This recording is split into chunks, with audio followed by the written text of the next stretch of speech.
കൊച്ചിയിൽ 6.5 ഗ്രാം ഹെറോയിനുമായി അസം സ്വദേശി പിടിയിൽ. അസം നവഗോൺ സ്വദേശി അസ്റുൽ ഇസ്ലാമിനെ പിടികൂടിയത് പെരുമ്പാവൂർ എക്സൈസ് സംഘമാണ്. പെരുമ്പാവൂർ സ്വകാര്യ ബസ് സ്റ്റാൻഡ് പരിസരത്ത് വിൽപ്പന ശ്രമത്തിനിടയിലാണ് ഇപ്പോൾ ഇയാളെ പിടിയിലായിരിക്കുന്നത്.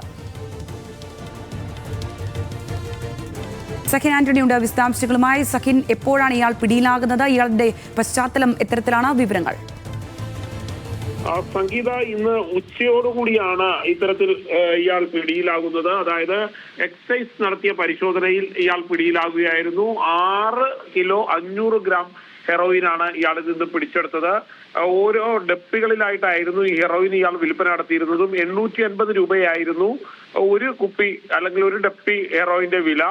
ഇത് പ്രത്യേകിച്ചും ഇയാൾ അന്യസംസ്ഥാന അല്ലെങ്കിൽ ഇതര സംസ്ഥാന തൊഴിലാളികൾക്കാണ് നൽകിക്കൊണ്ടിരുന്നത്. അസാമിൽ നിന്നുമായിരുന്നു ഇത്തരത്തിൽ ഹെറോയിൻ നമ്മളുടെ നാട്ടിലേക്ക് എത്തിച്ചിരുന്നതെന്ന് എക്സൈസിന് മനസ്സിലാക്കാൻ കഴിയുന്നുണ്ട്. അസാം നവഗോൺ സ്വദേശിയാണ് ഇപ്പോൾ പിടിയിലായിട്ടുള്ള അസറുൽ ഇസ്ലാം എന്ന് പറയുന്ന ഈ വ്യക്തി. പെരുമ്പാവൂർ സ്വകാര്യ ബസ് സ്റ്റാൻഡിൽ വെച്ച് ഇയാളെ എക്സൈസ് പിടികൂടുകയായിരുന്നു. മറ്റൊരാൾക്ക് വിൽപ്പന നടത്തുന്നതിന് വേണ്ടിയാണ് ഇയാൾ ഈ ഹെറോയിൻ കൊണ്ടുവന്നതെന്നാണ് മനസ്സിലാക്കാൻ കഴിയുന്നത്. ശരി സഹിൻ.